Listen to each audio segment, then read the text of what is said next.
السلام علیکم دوستو۔ پہلگام کے 22 اپریل کی دہشت گردی کے واقعے کے بعد سے پاکستان بھارت کشیدگی مسلسل بین الاقوامی اور مقامی خبروں کا مرکز بنی ہوئی ہے۔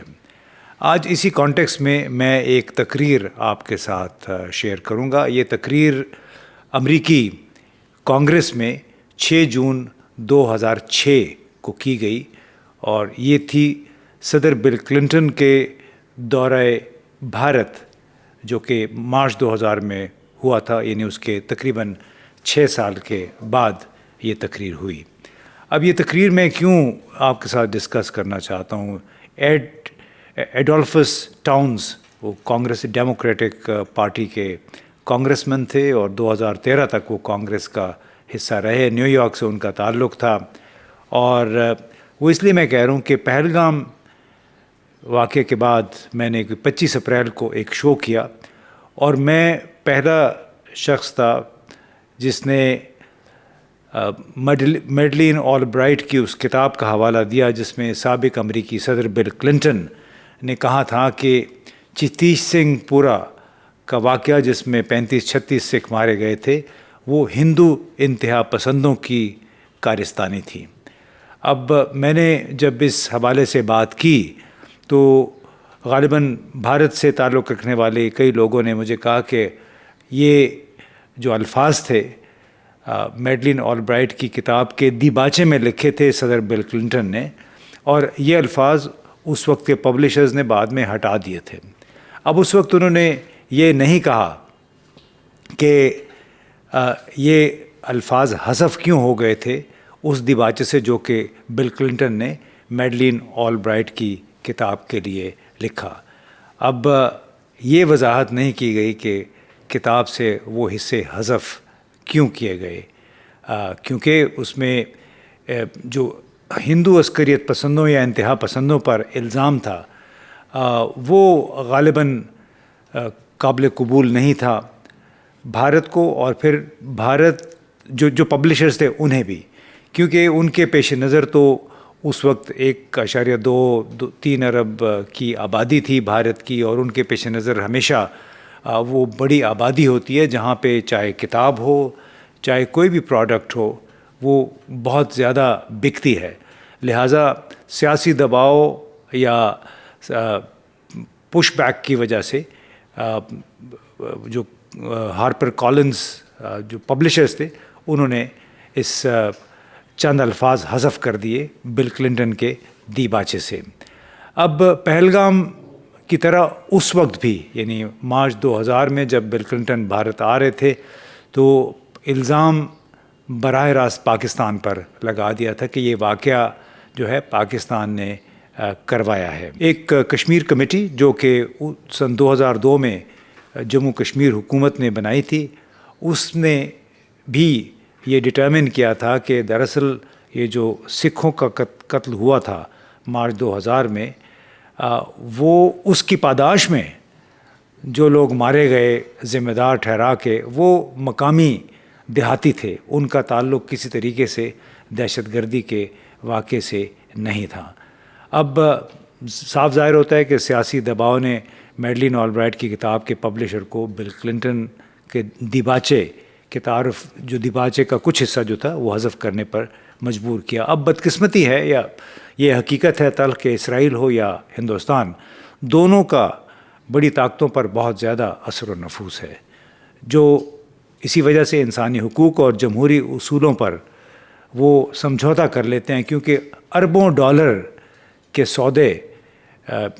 بھارت کے ان ممالک کے ساتھ ہوتے ہیں، امریکہ، برطانیہ، فرانس، جرمنی، یہ بڑے بڑے اربوں کئی ارب ڈالر کے یہ باہمی ان کے تجارتی سودے ہوتے ہیں، اور اس کی وجہ سے یہ ممالک خاموشی اختیار کر لیتے ہیں، بھلے بھارت نے کوئی غلط کام بھی کیا ہو، حقوق انسانی کی پامالی کی ہو، اور اس کے ساتھ ساتھ چین کے حوالے سے بھی ان کا چونکہ ایک اتفاق ہے، تو چین میں تو حقوق انسانی پہ یہ شور مچاتے رہے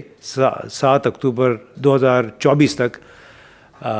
جب اسرائیل پہ حماس نے حملہ کیا اور اس کے بعد سے جو 50,000 سے زائد فلسطینی جس طرح مارے گئے، تو وہاں پہ انہوں نے خاموشی اختیار کر لی. چین کے حوالے سے یہ بات چیت کرتے رہے. اب جناب میں آتا ہوں اس تقریر کی طرف جو کہ 6 جون 2006 کو کانگریسمن ایڈ ٹاؤنز یا ایڈولفس ٹاؤنز نے کی. انہوں نے اپنی تقریر کا آغاز اس طرح کیا کہ مسٹر اسپیکر، سابق امریکی صدر بل کلنٹن نے اپنے دورہ بھارت سے کچھ دن پہلے ہندو عسکریت پسندوں کو ذمہ دار ٹھہرایا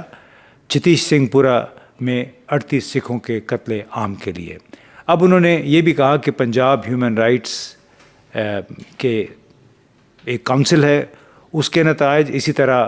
حقوق انسانی کی ایک بین الاقوامی تنظیم ہے جو کہ موومنٹ اگینسٹ اسٹیٹ آپریشن، اور نیو یارک ٹائمز کی رپورٹ،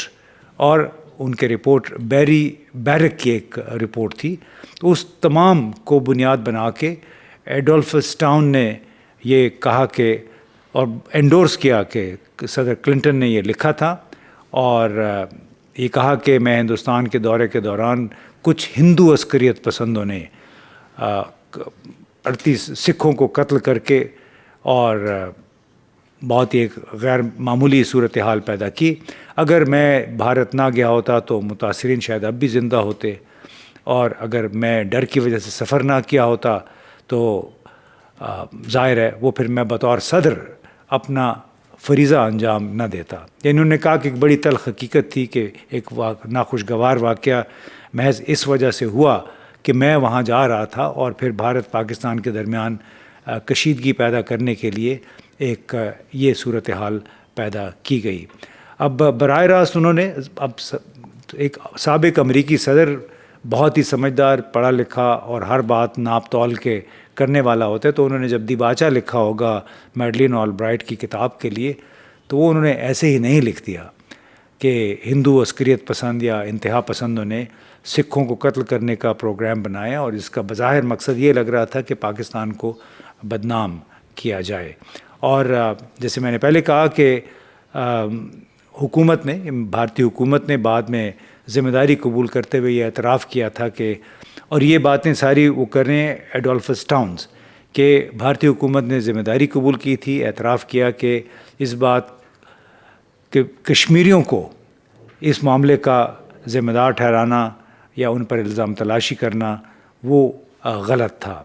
نیو یارک ٹائمز کے جو رپورٹر ہیں بیری بیرک نے بھی مکمل طور پر ہندوستانی حکومت کو اس معاملے کا ذمہ دار ٹھہرایا تھا. اس طرح جو موومنٹ اگینسٹ اسٹیٹ آپریشن، پھر Punjab human rights organisation and the movement against state repression Ludhiana کی ایک آرگنائزیشن ہے، تو ان سب نے مل ملا کے اس یہ نتیجے پہ پہنچے تھے کہ جو یہ سکھوں کے قتل کا واقعہ تھا اس میں بنیادی طور پہ اندرونی طور پہ لوگ ملوث تھے، اور خود ریاستی اداروں کی اس میں ناکامی تھی، اور اس طرح کسی اور کو الزام لگا دینا اس پہ وہ غلط ثابت ہوا تھا. اور اسی الزام کے تحت جن لوگوں کو پھر سزا دی گئی، جن کے گھر گرائے گئے، جو کہ حالی پہلگام کے واقعے کے بعد بھی ہوا کہ 6-7 لوگوں کے گھر گرا دیے گئے، اور یہ کہا گیا کہ یہ لوگ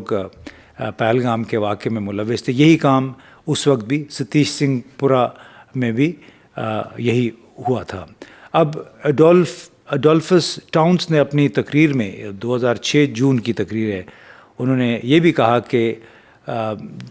بھارت میں مختلف سطحوں پہ قتل عام کا سلسلہ جاری ہے. انہوں نے وہاں پہ جو چلنے والی ملیٹنسی کی تحریکیں ہیں، علیحدگی پسند تحریکیں ہیں، ان کا بھی ذکر کیا. انہوں نے کہا کہ 2,50,000 سے زیادہ سکھ، 3 لاکھ سے زیادہ جو لوگ ہیں ناگالینڈ کے عیسائی، کشمیر میں 90,000 سے زیادہ مسلمان، اور پھر ملک بھر میں عیسائیوں اور مسلمانوں کے ساتھ ان میں بہت سارے آسام سے تعلق رکھنے، منی پور، تامل ناڈو اور بوڈو سے تعلق رکھنے والے لوگ ہیں جو کہ مارے گئے ہیں ان انسرجنسیز کے دوران. اور ساتھ ہی ایڈولفس ٹاؤنز نے اس وقت یہ بھی مطالبہ کیا تھا کہ بھارت کی جو بھی امداد ہے اس کے ساتھ تعاون ہے وہ ہمیں بند کر دینا چاہیے. بھارت کے ساتھ تجارت، اور پنجاب میں آزادانہ منصفانہ رائے شماری پلیبیسائٹ کا مطالبہ بھی انہوں نے اس وقت کیا تھا. تو اس میں بات میں یہ تمام باتیں اس لیے کی ہیں کہ بھارت کے لیے بڑا آسان ہے، ان کے پاس بہت بڑی مشینری ہے، دنیا بھر میں ان کا اثر و نفوذ بہت زیادہ ہے، اور آپ اگر ان کا بیانیہ دیکھیں تو وہ بیرونی ذرائع ابلاغ بھی قبول کر لیتے ہیں۔ اب یہ جو ایڈولفس ٹاؤنز ہے، یہ بات تھی جون 2006 کی، لیکن اگر آپ یہ دیکھیں کہ اس وقت بھی انہوں نے ہندوستان کے اندر غیر ہندو اقلیتوں کے حوالے سے اعداد و شمار پیش کیے۔ البتہ آپ اگر ہندوستانی میڈیا پہ آج کل دیکھیے، ماہرین کی باتیں سنیں، تو وہ ہمیشہ خود کو بہت ہی معصوم اور بہت ہی نیک لوگ ظاہر کرتے ہیں، اور پاکستان اور دوسرے ممالک کو مورد الزام ٹھہراتے رہتے ہیں ان تمام کاموں کے لیے جو کہ بھارت کے اندر ہو رہے ہیں۔ وہ محض اس حقیقت کا سہارا لیتے ہیں کہ بڑے معاشی مفادات کے باعث برطانیہ، امریکہ، جرمنی، سویڈن، فرانس جیسے ممالک خاموش رہتے ہیں، وہ دوسری طرف دیکھتے ہیں اور بالواسطہ طور پہ کئی معاملات میں بھارت کی حمایت بھی کرتے ہیں، ایون اگر بھارت غلط رخ پہ بھی جا رہا ہو، حقوق انسانی کی معاہدات کی خلاف ورزیاں بھی کر رہا ہو۔ تو میری اپیل یہ ہے تمام ہندوستانی